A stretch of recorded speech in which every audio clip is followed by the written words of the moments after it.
Hello, beautiful people. Welcome, welcome. I hope you guys are having a great Wednesday. We are in the middle of the week. It's almost the weekend, and I am loving it. So, in today's video, I wanted to talk about traveling and jet lag. So, a lot of times when we travel, I don't know about you, but for me, I experience like symptoms like headaches. Sometimes I have like a lot of fatigue, mostly fatigue. I know some people, they experience like discomfort in their stomach, a lot of like stomach pains.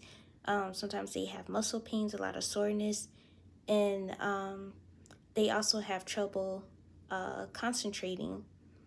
And this comes from something called jet lag. And so when you're traveling, especially when you're going to like different time zones, then you may experience this. And so what happens is that in our bodies, we have something called a circadian clock, circadian rhythm. And it's like an internal clock that's in sync with light, and it's also in sync when we eat.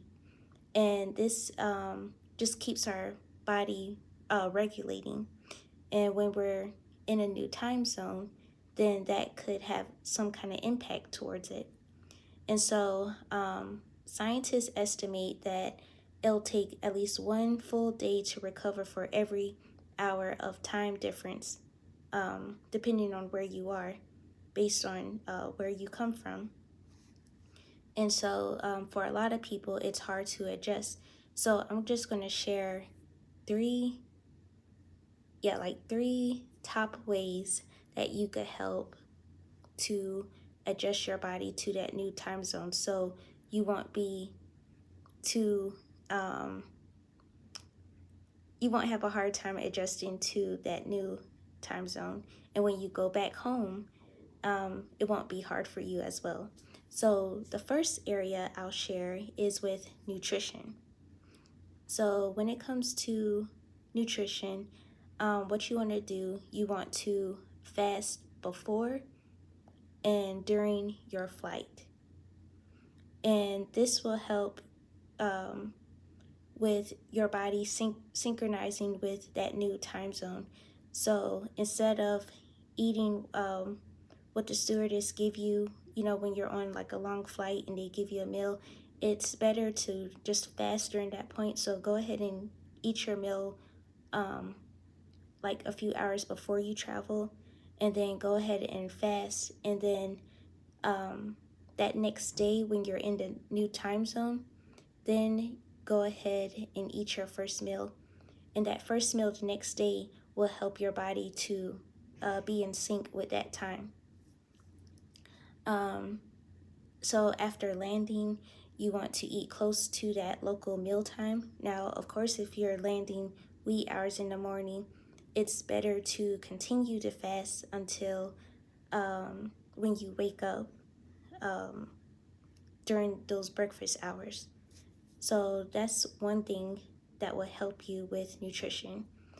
And also, like during your flight, just stay hydrated, so drink lots of water, and that will help you.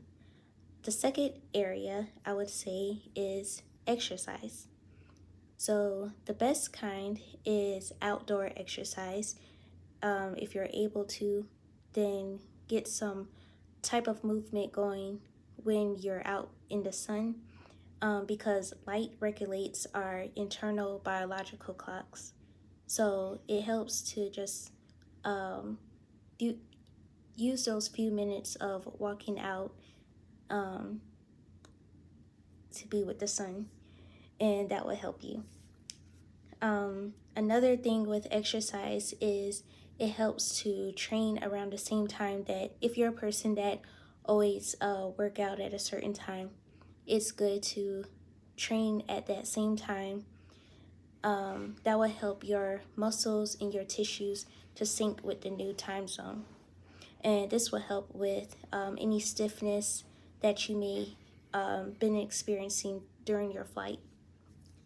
Now, the third area I would say that will help to fight jet lag is supplements.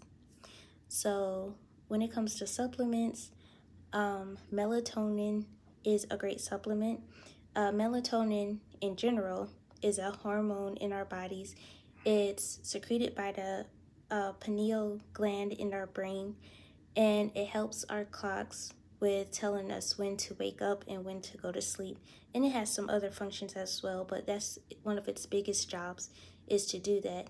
And so when you're in that new time zone, depending on where you are, it might be light where you are, and your body may have adjusted to that time being dark, and so your body may be fighting with the time that you should be going to sleep versus this new location that you're in where there's a bunch of light, and so that's where a lot of fatigue happens. So one thing I would say with supplements is that you could take melatonin, and it's better to I think some people probably take it before their flight, but this kind of mess